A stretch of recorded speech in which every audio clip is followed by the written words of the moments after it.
प्रभु को धन्यवाद करते हैं आज के लिए। हम मिट नहीं गए, ये उसकी महाकरुणा का फल है। प्रतिभोर उसकी करुणा हमें नया बनाती है।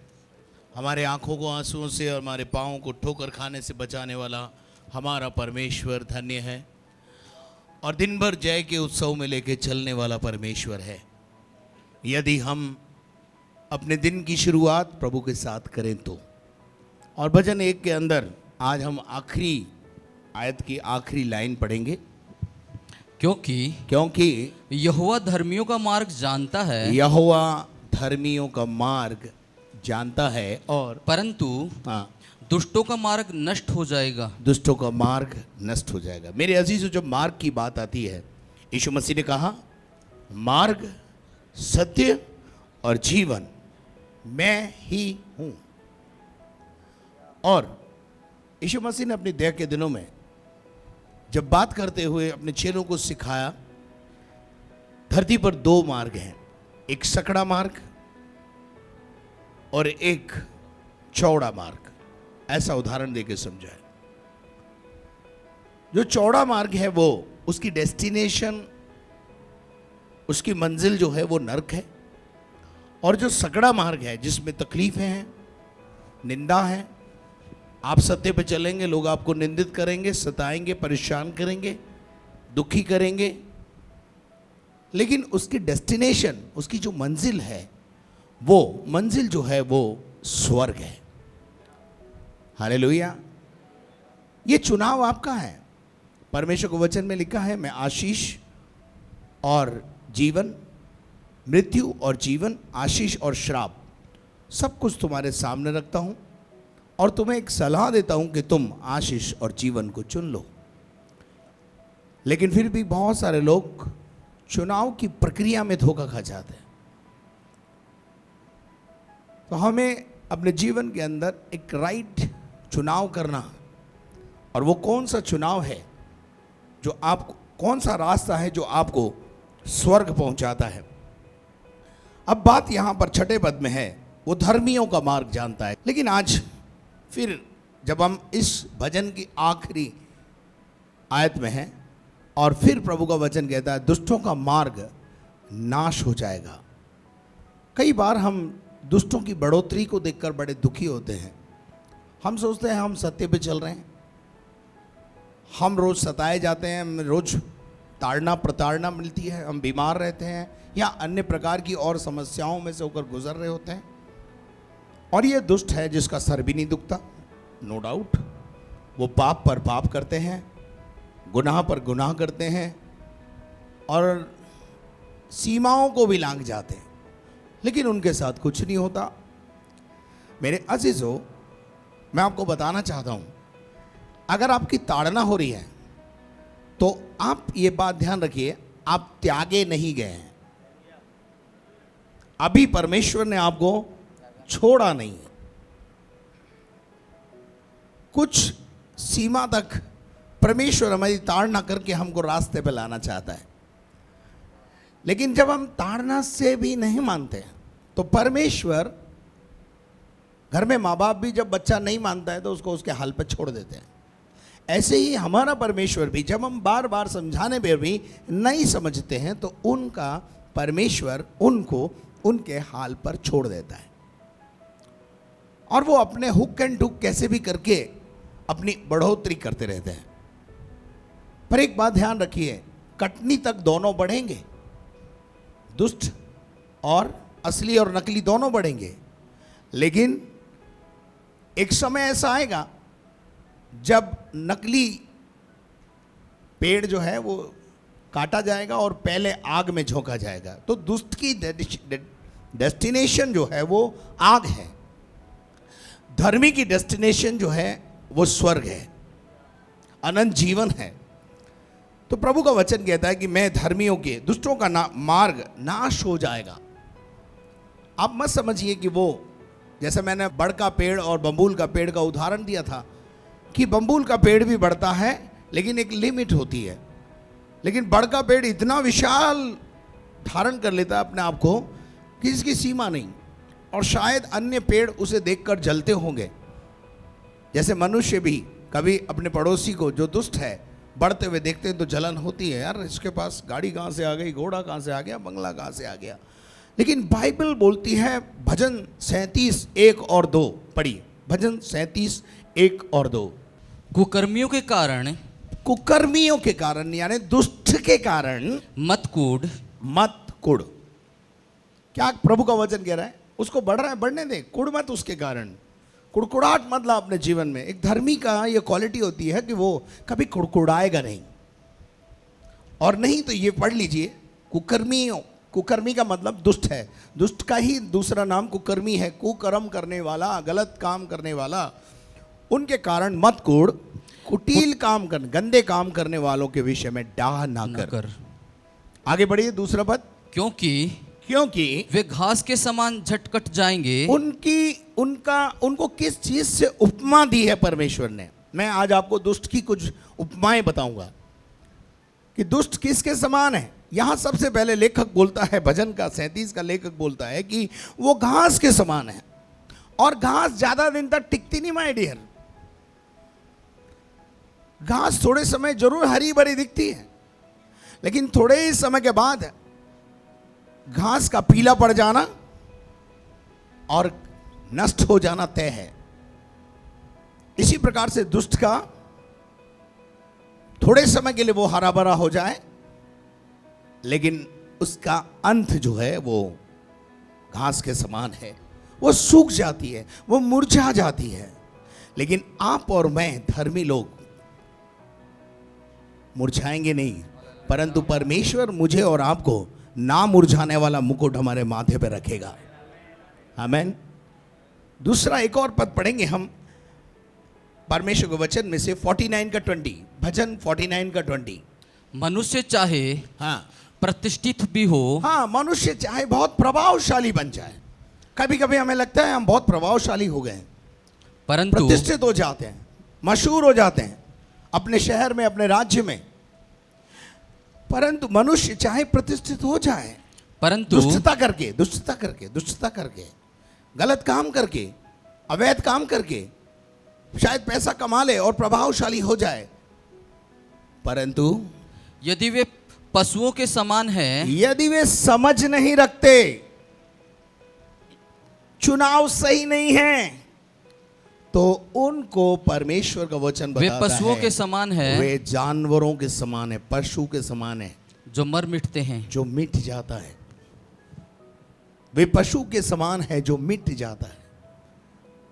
हम मिट नहीं गए, महाकरुणा का फल है ये। हम मिटने वाले नहीं हैं। Listen carefully, Christian never die. एक मसीह कभी मरता नहीं है। Christian never die. We have a hope in Christ, and we have an eternal life. We have an eternal life. हमारे पास अनंत जीवन है। आमेन। उसके साथ ही भजन 1 का 4 पढ़िए। देखिए, मैं आपको कुछ बातें बताऊंगा। दुष्ट लोग ऐसे नहीं होते। दुष्ट लोग ऐसे नहीं होते। दुष्ट कैसे होते हैं? वे उस भूसी के समान होते वो हैं, भूसी के समान होते हैं जो गेहूं के जो ऊपर पवन जो से उड़ाई जाती कवर होता है ना, वो उसके समान होते हैं। और जब तक गेहूं अंदर है तब तक भूसी की वैल्यू है। गेहूं अलग हुआ, जीवन अलग हुआ, यीशु अलग हुआ, आपका अस्तित्व भूसे के समान हो जाएगा। दुष्ट का अस्तित्व भूसे के समान है जो पवन से उड़ाया जाएगा। गेहूं नहीं उड़ाया जाएगा, पुष्ट दाना नहीं उड़ाया जाएगा, पर भूसा उड़ जाएगा। एक और आयत हम पढ़ेंगे परमेश्वर के वचन में से, भजन 58:4। उनमें सर्प का सा विष है। उनमें दुष्टता के अंदर, दुष्ट व्यक्ति के अंदर क्या है?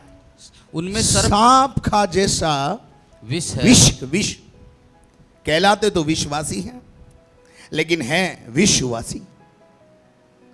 सांप की तरह डसते हैं और उनका डसा हुआ बच नहीं पाता। सांप की विष है वे उस नाग के समान है हाँ, जो सुनना नहीं चाहता। जो सुनना नहीं चाहता। दुष्ट कभी सुनना नहीं पसंद करता है, धर्मी हमेशा सुनता है। आप सुनने ही तो आए, आप उसकी आराधना करने आए, आप उसकी वाणी सुनने आए। दुष्ट को वाणी से कोई मतलब नहीं है, प्रभु के वचन से कोई मतलब नहीं है। हो रहा है तो हो रहा है ना। वो एक गाना है बहुत मसीह जगत में फेमस, रब की होए सना हमेशा, रब की होए सना हमेशा। तो आजकल मसीह लोग उसको अलग तरीके से गाते हैं, रब की होवे सना हमें क्या, रब की होवे सना हमें क्या।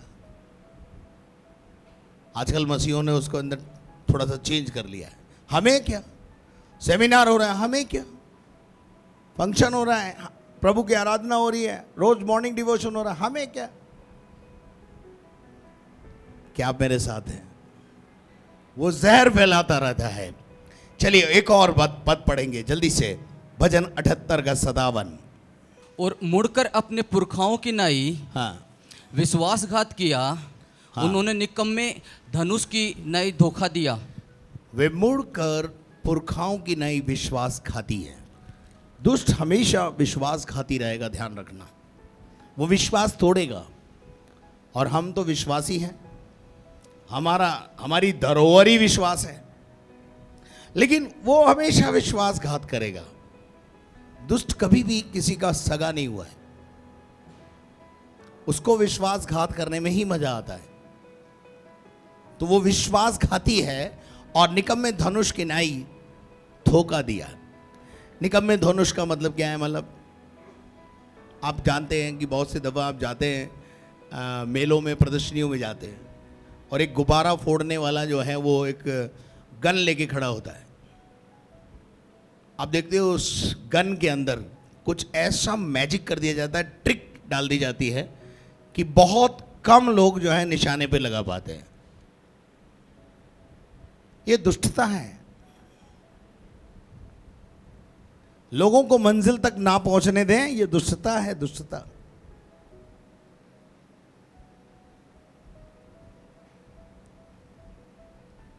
परमेश्वर का वचन हमें बताता है कि हम अपने पुरखाओं की नाई विश्वासघाती हैं।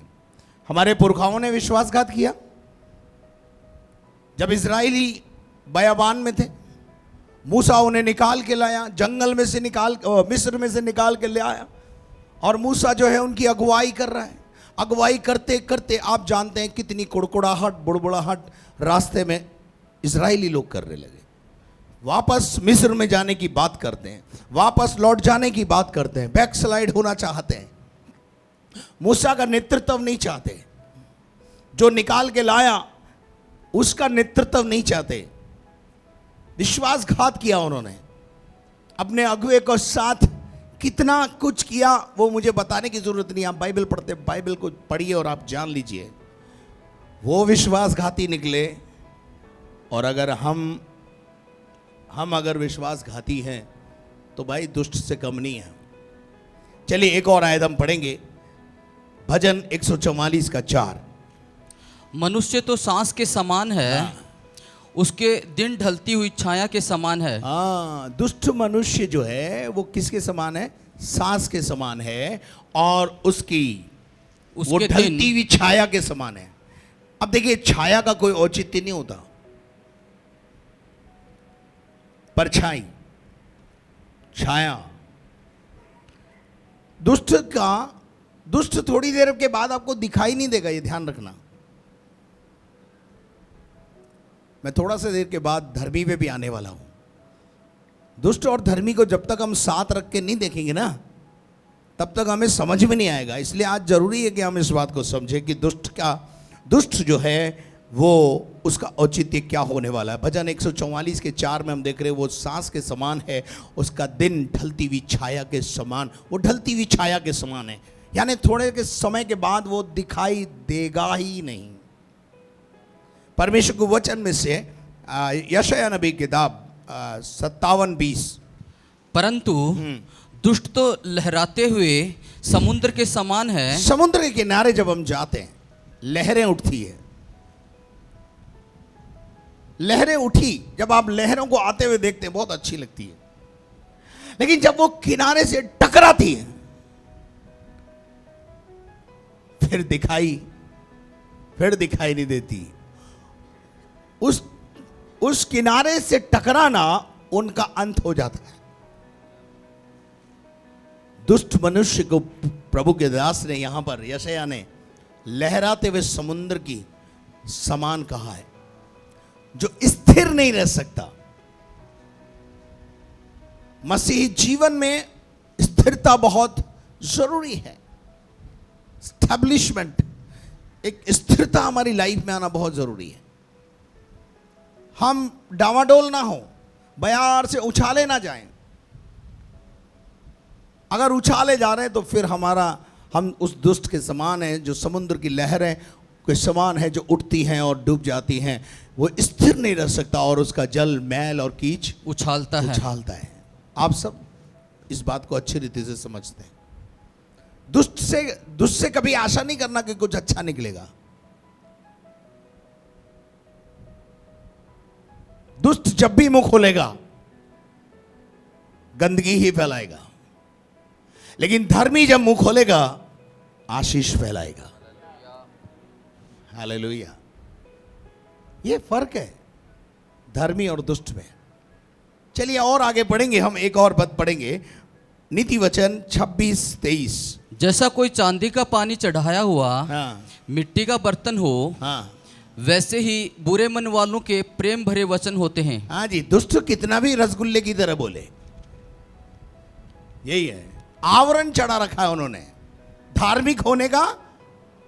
कभी कभी दुष्ट जो है आवरण ओढ़ लेता है, अपने आप को धर्मी दिखाता है। यहां प्याऊ खुलवा दी, वहां प्याऊ खुलवा दी। हाजी किसने खुलवाई जी? फलाने साहब ने खुलवाई साहब, और ये साहब बहुत बढ़िया है, लेकिन अंदर ही अंदर क्या चल रहा है? स्मगलिंग चल रही है। ये क्या करा उसने? मिथ्या धोखा दे रहा है वो संसार को। लेकिन एक बात जिंदगी में ध्यान रखना, आप दुनिया को धोखा दे सकते हैं, आप लोगों को धोखा दे सकते हैं, आप अपने आप को धोखा दे रहे हैं, और दूसरी बात खुदा को धोखा दे रहे हैं। और आपको मैं बता दूं, खुदा धोखे में आने वाला नहीं, उसके सामने सब कुछ खुला है। वो मनों का जांचने वाला परमेश्वर है कि आपके मन में क्या है, आपका उद्देश्य क्या है, आपकी मनसा क्या है, आप क्यों किस मनसा के साथ यहां बैठे हुए हैं। आपकी मनसा अगर सही है ना, आपको प्रभु आशीषित करेगा।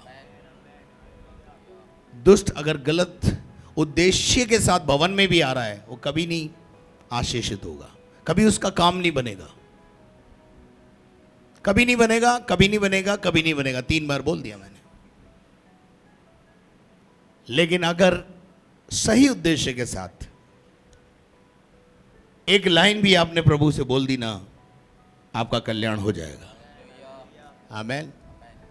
तो हम देख रहे थे, पढ़िएगा यिर्मयाह 17:6। दुष्ट के बारे में बता रहा हूं अभी मैं, फिर धर्मी के ऊपर आऊंगा। वह निर्जल देश के अधमरे पेड़ के समान होगा। निर्जल देश, निर्जल देश का क्या मतलब है? जहां पानी नहीं है, जहां प्रभु नहीं है, पवित्र आत्मा नहीं है, परमेश्वर नहीं है, परमेश्वर की सामर्थ्य नहीं है, निर्जल देश। अब देश ही निर्जल है, जहां प्रभु ही नहीं है, वहां उन्नति कैसे, प्रॉस्पेरिटी कैसे आएगी? वो पेड़ जो निर्जल भूमि पे लगाया हुआ है, जहां जल नहीं है, वो कभी फल नहीं सकता भाई। वो निर्जल देश की अधमुए पेड़ के समान है। अधमुआ पेड़ का क्या मतलब है? आधा हरा है, आधा ना जीने में है ना मरने में। आज बहुत सारे लोग ना जीने में है ना मरने में। शैतान ने उनको ऐसी जगह ले जाके मारा है, ना वो जीने में है ना मरने में है। बाइबल बताती है एक आदमी यरूशलेम से यरीहो जा रहा था, जैसे ही यरूशलेम छोड़ा डाकू मिले। डाकुओं ने उसके वस्त्र उतारे और वस्त्र उतार कर क्या किया? वस्त्र उतार कर क्या किया? मारा, पीटा और अधमुआ, अधमुआ जो शब्द है ना, आज इंसान को शैतान संगति से अलग ले जाकर अधमुआ कर देता है। अधमुए पेड़ में कभी फल नहीं आता, ध्यान रखना, वो निष्फल रहता है। हमारे विश्वास का प्रतिफल, ध्यान से सुनिएगा, हमारे विश्वास का प्रतिफल हमारी आत्मा का उद्धार है। आप बोलते हैं हमने विश्वास किया, तो भैया उस विश्वास का प्रतिफल है, फल है कुछ, और वो क्या है मालूम है? मेरी आत्मा का उद्धार, आपकी आत्मा का उद्धार।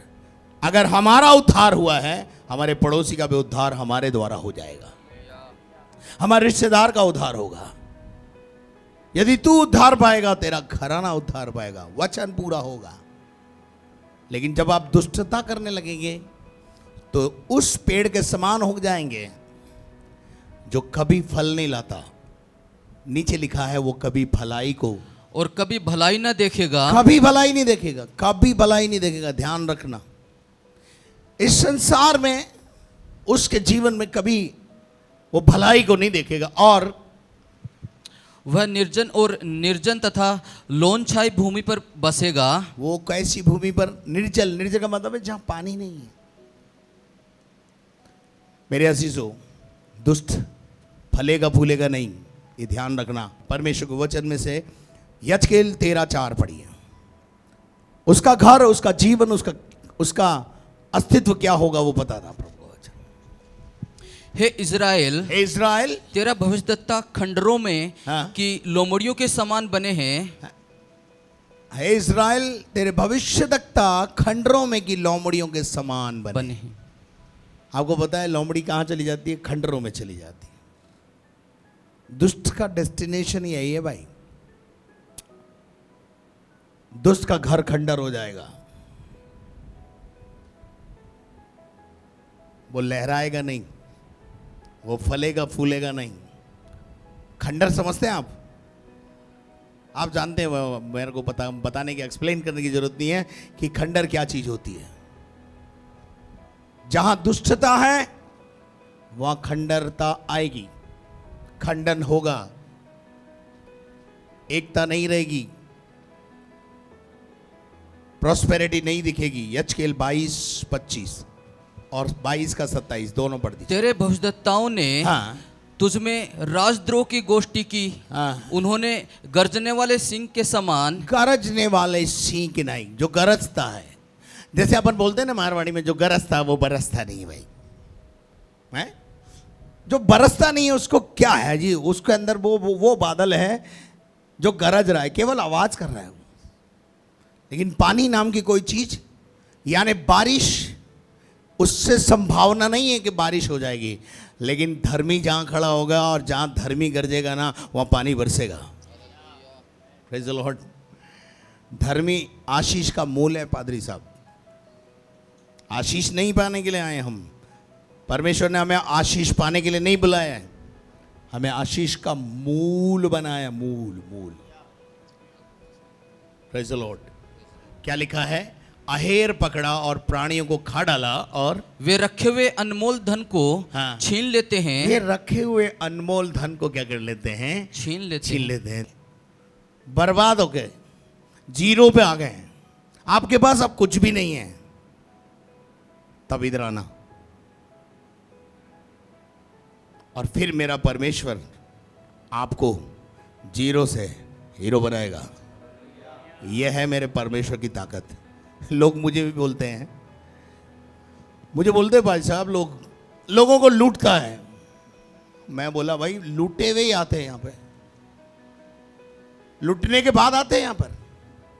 और मेरा दावा है, मैं कहता हूं लुट के आओ, जीरो पे हो जाओ तब इधर आओ। तुम्हारे पास कुछ नहीं रहे तब आप मेरे पास आओ, क्योंकि मेरा नजर आपके सोने और आपकी चांदी और आपके चीजों पे नहीं है, मेरी नजर आपकी आत्मा पे है। आपकी आत्मा पे है मेरी नजर। मुझे आपकी आत्मा चाहिए, मुझे आपका शरीर नहीं चाहिए, मुझे आपकी आत्मा चाहिए। मैं आत्माओं का एक्सपोर्ट इंपोर्ट करता हूं। मैं आत्माओं को नरक से निकालकर स्वर्ग भेजने का बिजनेस करता हूं। हालेलुया। इसलिए अगर कोई ऐसा बोलता भी है ना कि पास्टर राजेंद्र डेविड लूटता है, तो भैया राजेंद्र डेविड का तो यही नारा है, सब जगह जाओ, कुएं बावड़ी में कूदने से पहले इधर आओ। और मेरा परमेश्वर आपको कुएं बावड़ी में कूदने के लिए नहीं बुलाएगा, जीवन देने के लिए बुलाएगा। Hallelujah, hallelujah. अब मेरे पास तो आता ही पादरी साहब लुट के है, कुछ होता ही नहीं उसके पास, खाली होके आता है बिल्कुल। अब कुछ भी नहीं बचा तो चलो जी प्रार्थना कराएंगे। अब मैं दुष्ट की नजर आपके सोने और चांदी पर है, ध्यान से सुन लेना, लेकिन धर्मी की नजर आपकी आत्मा पर है। आपकी आत्मा चाहिए उसको, मुझे आपकी आत्मा चाहिए, ताकि मैं उसको आत्मा को लेकर अनंत काल के जीवन में पहुंचा दूं। Praise the Lord, hallelujah. परमेश्वर के वचन में से पढ़ेंगे भजन। मैंने अभी आपको 27 भी पढ़ दीजिए, इसकी 27 भी पढ़ दीजिए। वो क्या लिखा है, 25 को वापस लाना जरा, क्या लिखा है देखेंगे। और तुझ में बहुत सी स्त्रियों को विधवा कर दिया है। क्या कर देते हैं वो, और तुझ में को, और तुझ में बहुत स्त्रियों को उन्होंने क्या कर दिया, दुष्टों का काम है। चलिए 27 पढ़िए। उसके प्रधान हाँ। हुंडरों की नाई अहेर पकड़ते हुए माल बटोरते हैं, अहेर पकड़ते हैं, शिकार करते हैं। यह है दुष्टों का काम, यह है दुष्टता। लेकिन भजन 92, आइए भजन 92 12, भजन 92। धर्मी लोग खजूर के समान फूलेंगे फलेंगे। लिसन केयरफुली, राइचियस पर्सन, धर्मी व्यक्ति, धर्मी व्यक्ति, खजूर के धन्य समान है वो व्यक्ति जो नदी के किनारे लगाया गया है। हालेलुया। धन्य है वो व्यक्ति जिसका संबंध कलीसिया से है। क्या लिखा है, धर्मी लोग खजूर के समान। खजूर की नहीं, खजूर का पेड़ देखा कभी? नहीं देखा तो जाके देखिए, ऊंचे पे जाता है खजूर के पेड़ की नहीं। अब देखिए मैं आपको एक बात बताता हूं, प्रभु परमेश्वर ने हमसे कहा मैं तुम्हें उकाबों की नहीं उड़ाऊंगा। उसने नहीं कहा कि मैं मुर्गी की तरह उड़ाऊंगा। उकाब की उपमा दी है धर्मी को। उकाब दुनिया का सबसे ऊंचा उड़ने वाला पक्षी है। कहां उड़ेंगे? उड़ेंगे हम आसमान में, हैं? हमारा स्थान नीचे नहीं है, धर्मी का स्थान नीचे नहीं है, धर्मी का स्थान आकाश में उड़ेंगे हम। किसके समान उड़ेंगे? मुर्गी के समान नहीं बताया, उकाबों की नहीं। आमीन। हम बूढ़े हो जाएंगे ना तो भी उकाब की नहीं वापस जवान हो जाएंगे। हालेलुया। बाल सफेद हो गए तो क्या, ताकत अभी भी वही है। Hallelujah, hallelujah. हैं? मैं बाल काले करके आप लोगों को धोखे में नहीं रखना चाहता कि आपका पादरी अभी भी जवान है, लेकिन अंदर से जवान। शैतान को कुचलने के लिए अभी भी मेरे अंदर बल है। आमीन, हालेलुया, हालेलुया। और जितना शरीर में बुढ़ापा आ रहा है ना, उन आत्मा में बलवंत हो रहा हूँ। आमीन, आमीन, हालेलुया। आत्मा में बलवंत हो रहा हूँ। शैतान के खामों को नाश करने के लिए प्रभु ने मेरा अभिषेक किया है। मेरे अजीज वचन कहता है धर्मी लोग खजूर की नाई फूलेंगे और फलेंगे। और कब तक फलेंगे मालूम है? जब तक धरती पर जिंदा है। हालेलुया। पास्टर कभी रिटायर नहीं होता, ध्यान रखना है। तो मैं तो रिटायर होने वाला नहीं हूं, सबको रिटायर कर देता हूं। मैं खुद रिटायर नहीं होने वाला है। जब तक कि खुदा ने इस धरती पर रखा है, सेवा दी है, वो सेवा करनी। जिस दिन मेरी सेवा पूरी हो जाएगी खुदा मुझे बुला लेगा, उससे पहले मैं जाऊंगा नहीं। और लबानोन और देवदार की नाई क्या करते हैं? बढ़ते रहेंगे। हम बढ़ेंगे। बोलो धर्मी बढ़ेगा, धर्मी बढ़ेगा, दुष्ट घटेगा। समझ में आ रहा है कि नहीं? हालेलुया। आगे बढ़ दीजिए ब्रदर, आगे बढ़िए, आगे बढ़िए। वे यहोवा के भवन में रोपे जाकर। वे कहां रोपे जाएंगे? कहां? धर्मी परमेश्वर की उपस्थिति में रोपा जाएगा। हालेलुया। एक दिन एलिया से पूछा, तू रहता कहां है? एलिया ने कहा, मैं परमेश्वर के सम्मुख उपस्थित रहता हूं। यह है विश्वासी का एड्रेस। यह होना चाहिए विश्वासी का एड्रेस। यह है धर्मी का एड्रेस। कहां रहते हैं? We live in the presence of God. हमारे को ढूंढना है तो परमेश्वर की उपस्थिति में आना पड़ेगा। हालेलुया। हमसे मिलना है तो तुझे भी वहां आना पड़ेगा। हालेलुया। प्रभु का वचन कहता है, वे भवन में रोपे जाकर हमारे परमेश्वर के आंगनों में क्या करेंगे? फलेंगे और फूलेंगे। हम ऊंचाई पे जाने के लिए बनाए गए, हालेलुया। उड़ने के लिए बुलाए गए। आमीन आमीन। भूसे के समान नहीं उड़ेंगे हम उकाब की नाई उड़ेंगे। आमीन। बहुत अंतर है मेरे प्यारे भाई बहनों। बस इतना ही कहना चाहता हूं, दुष्ट का अंत जलाया जाना है, पर मेरा और आपका, यदि हम धर्मी हैं, दुनिया की कोई भी आग हमें जला नहीं पाएगी और दुनिया का कोई पानी हमें डुबो नहीं पाएगा। है ना वायदा? उसने मुझे ऊपर नीचे आगे पीछे घेर रखा है। हालेलुया। हालेलुया। हम फलेंगे और फूलेंगे और लोग देखेंगे। लोग देखेंगे और दांत के तले उंगली दबा के बोले, ये क्या हो गया? ये क्या हो गया रे? हम तो सोच रहे थे अब ये किसी कुएं बावड़ी में गिर जाएगा। लेकिन मेरा परमेश्वर आपको मरने नहीं देगा। मेरा परमेश्वर आपको फ्लॉरिश करेगा। धर्मी उत्तम उत्तम भाग से तृप्त किया जाएगा। चिकने चिकने पदार्थों का भागी होगा। इस दुनिया की सबसे बेस्ट चीजों का उपयोग और भोग करेगा। कोई तो बोले हालेलुया। आप तैयार हैं? आप कहां रोपे जाएं? In the presence of God, Jehovah के भवन।